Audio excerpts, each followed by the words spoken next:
सत्ता का मजा लेने से पहले ही तालिबान का बुरा वक्त शुरू होता जा रहा है। धीरे धीरे अब सभी देश तालिबान से दूरी बनाते जा रहे हैं। पाकिस्तान और चीन को छोड़ दें तो ये माना जा रहा था कि रूस और ईरान तालिबान के प्रति थोड़े नरम हैं, पर अब इन दोनों ने भी तालिबान से मुंह फेर लिया है। इस बौखलाहट में अब तो तालिबान अपनी बर्बादी की ओर सबसे बड़ा कदम उठा रहा है। तालिबान ने कुछ दिन पहले बड़बोलापन दिखाते हुए ये बोला था कि वो सभी देशों से बात कर लेगा, पर एक देश की तरफ देखेगा तक नहीं। तालिबान इस देश को अपना कट्टर दुश्मन मानता है। आपको बता देते हैं कि वो देश है इजराइल।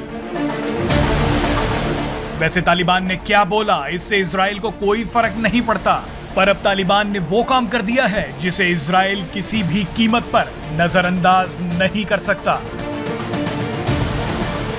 आपको बता दें कि फिलिस्तीनी इस्लामिक संगठन हमास ने तालिबान को उसकी जीत पर बधाई दी थी। तभी से इजराइल बेहद सतर्क हो गया है।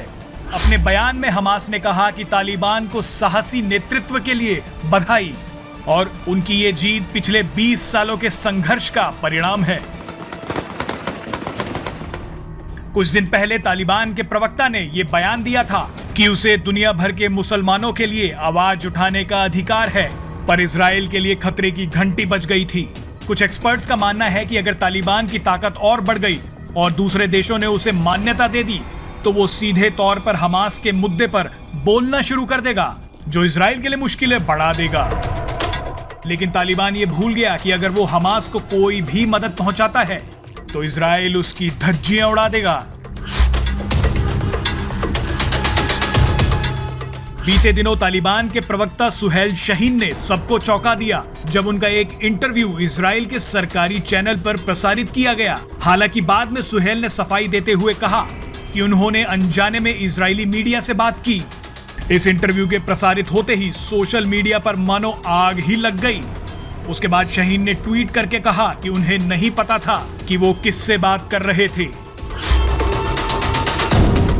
दशकों से ही सारे मुस्लिम देश यहूदी बहुल इजराइल को अपना दुश्मन मानते हैं। दोनों तरफ लड़ाइयों का लंबा इतिहास रहा है।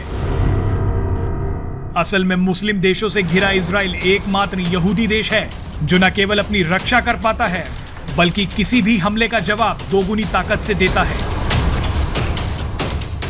इजराइल कहने को तो छोटा सा देश है, लेकिन सैन्य मोर्चे पर काफी मजबूत है। साथ ही साथ वो परमाणु शक्ति वाला देश भी है। साल 1948 में अपने निर्माण के साथ ही इजराइल खाड़ी देशों की नफरत का शिकार होने लगा था।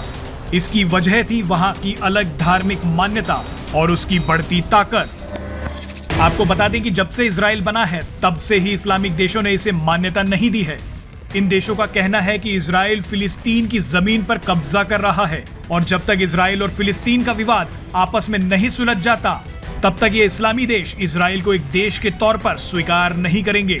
जब डोनाल्ड ट्रंप राष्ट्रपति थे तो अमेरिका की पहल पर पश्चिमी एशिया में दशकों बाद शांति बहाली की उम्मीद जगी थी।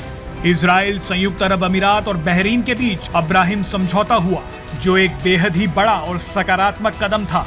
लेकिन अब जिस तरह से हमास ने बोलना शुरू कर दिया है कि वो तालिबान के आने से बेहद खुश है, वो बात अब इजराइल को नागवार गुजर रही है। तालिबान भले ही ये बोल ले कि वो दुनिया भर के मुसलमानों की आवाज उठाता रहेगा, पर वो ये भूल गया है कि अगर उसने इजराइल के मामले में दखल देने की कोशिश की तो इजराइल उसे नक्शे से ही मिटा देगा। Presenting B News app available on Google Play and App Store. Download it now.